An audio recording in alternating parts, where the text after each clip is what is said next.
100 indikasi melakukan korupsi, money laundering, dan kejahatan lainnya. Oleh Christovita Wiloto, Chairman Strategik Indonesia. Banyak pejabat dan artis-artis Indonesia yang tertangkap korupsi, money laundering, dan kejahatan lainnya. Hal ini banyak sekali dan mengagetkan rakyat Indonesia. Orang-orang tersebut yang dikenal soleh baik, ternyata tertangkap korupsi, money laundering, dan kejahatan lainnya.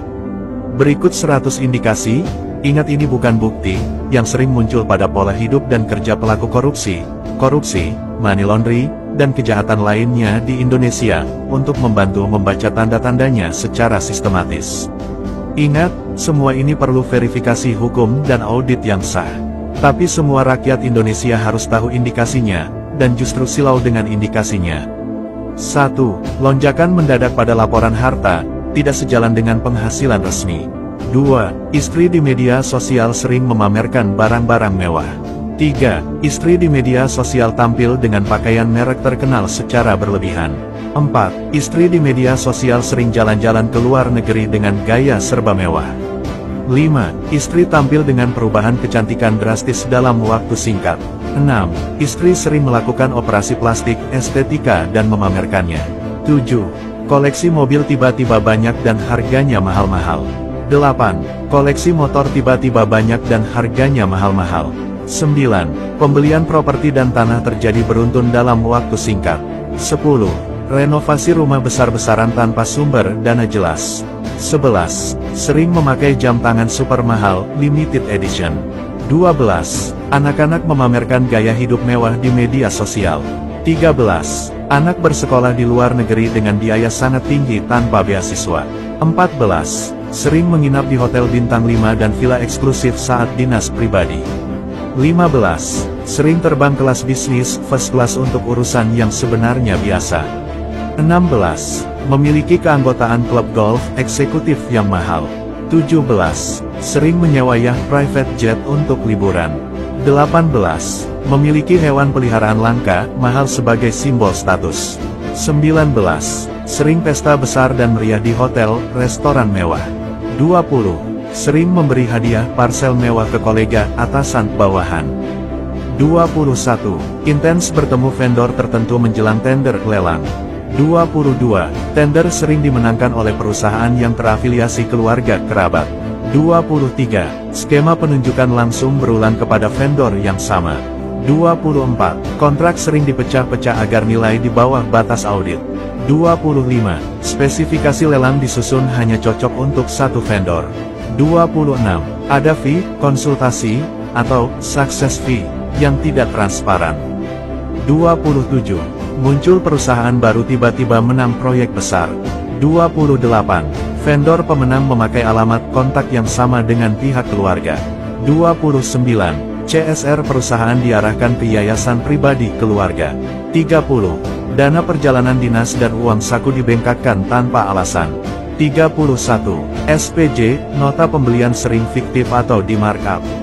32. Biaya rapat, konsumsi, dan perjalanan berulang kali melebihi kewajaran.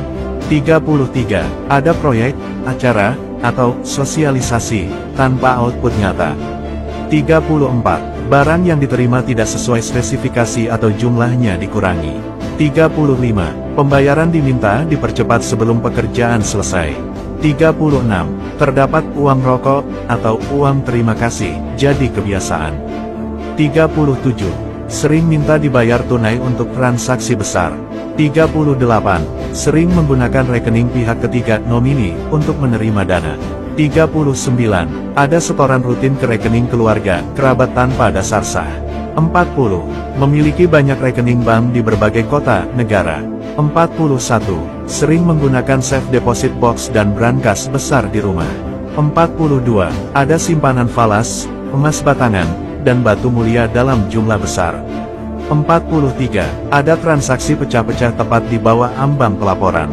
44. Sering menggunakan uang elektronik, kripto untuk menyamarkan aliran dana. 45. Mendadak tertarik koleksi seni, antik bernilai tinggi sebagai instrumen simpan nilai. 46. Sering membeli asuransi dengan premi sangat besar untuk cuci dana. 47. Memiliki banyak perusahaan cangkang tanpa kegiatan bisnis nyata.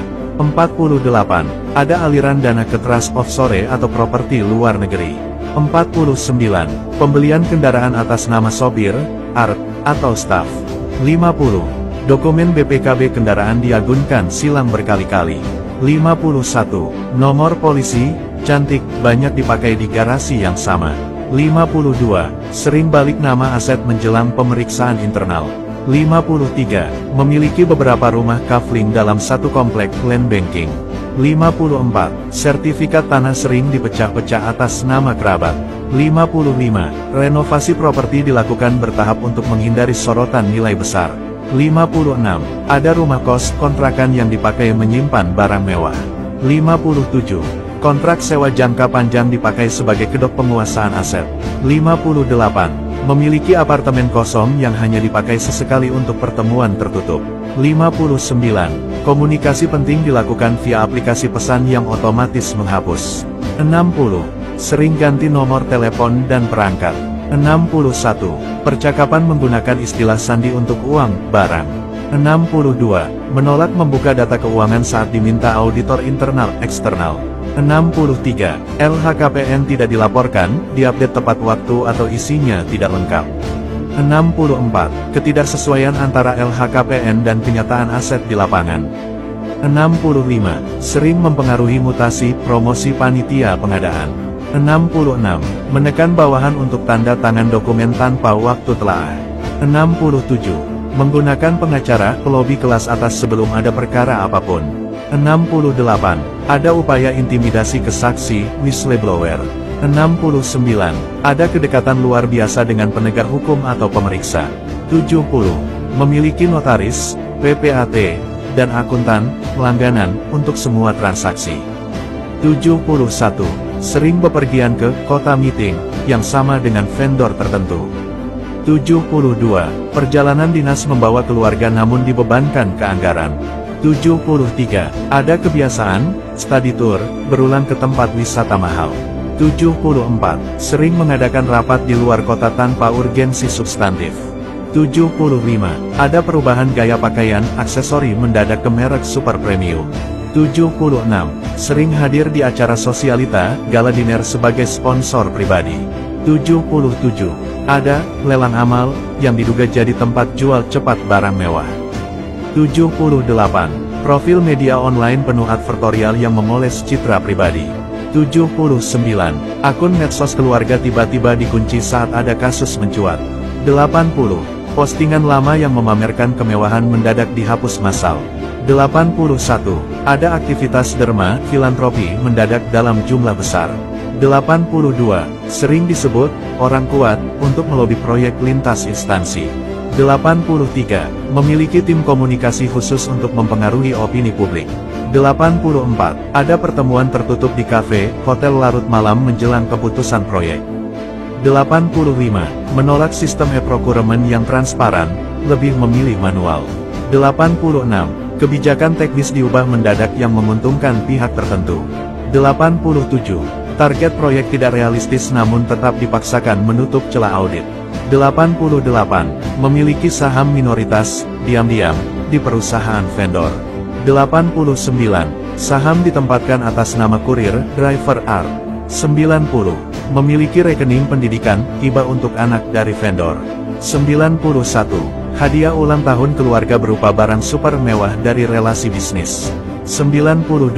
Anggaran bansos disunat melalui perubahan data penerima. 93. Pengadaan alat barang, darurat, sering dipakai untuk lewati prosedur. 94. Angka realisasi anggaran 100% tapi outputnya minim. 95. Sering ada revisi kontrak, di tengah jalan menaikkan nilai pekerjaan. 96. Audit internal menemukan temuan berulang yang tidak ditindaklanjuti. 97. Sering bepergian mendadak ke luar negeri saat isu hukum muncul. 98. Perusahaan keluarga tiba-tiba berkembang pesat di sektor yang sama dengan jabatan. 99. Konflik kepentingan tidak pernah dinyatakan secara terbuka. 100. Mempekerjakan kerabat teman dekat pada posisi kunci yang mengatur anggaran. Tapi sekali lagi, ingat, semua ini perlu verifikasi hukum dan audit yang sah. Jangan menghakimi, jangan menuduh, doakanlah mereka. Karena bukan kita yang menghakimi tetapi Allah. Firman Allah tentang korupsi, money laundry, dan kejahatan lainnya. Larangan mencuri korupsi. Jangan mencuri. Keluaran 20 ayat 15. Uang hasil kejahatan tidak membawa berkat. Harta yang diperoleh dengan cepat akan berkurang, tetapi siapa yang mengumpulkan sedikit demi sedikit, menjadi kaya. Amsal 13 ayat 11. Hidup jujur lebih bernilai daripada harta banyak. Lebih baik sedikit barang dengan kebenaran, daripada banyak hasil tanpa keadilan. Amsal 16 ayat 8. Hidup hedonis mendatangkan celaka. Celakalah kamu yang hidup dalam kemewahan di Sion, kamu berbaring di tempat tidur dari gading dan bersantai di dipanmu. Amos 6 ayat 1,4. Allah benci suap. Suap membutakan mata orang bijak dan memutarbalikkan perkataan orang benar. Ulangan 16 ayat 19. Firman Allah tentang tidak menghakimi. Jangan kamu menghakimi, supaya kamu tidak dihakimi. Matius 7 ayat 1. Pembalasan adalah hakku, akulah yang akan menuntut pembalasan, firman Tuhan. Roma 12 ayat 19. Firman Allah tentang mendoakan orang berdosa. Pertama-tama aku menasihatkan, naikkanlah permohonan, doa syafaat dan ucapan syukur untuk semua orang, untuk raja-raja dan semua pembesar, agar kita dapat hidup tenang dan tentram dalam segala kesalehan dan kehormatan. 1 Timotius 2 ayat 1-2. Doakanlah orang yang menganiaya kamu. Matius 5 ayat 44.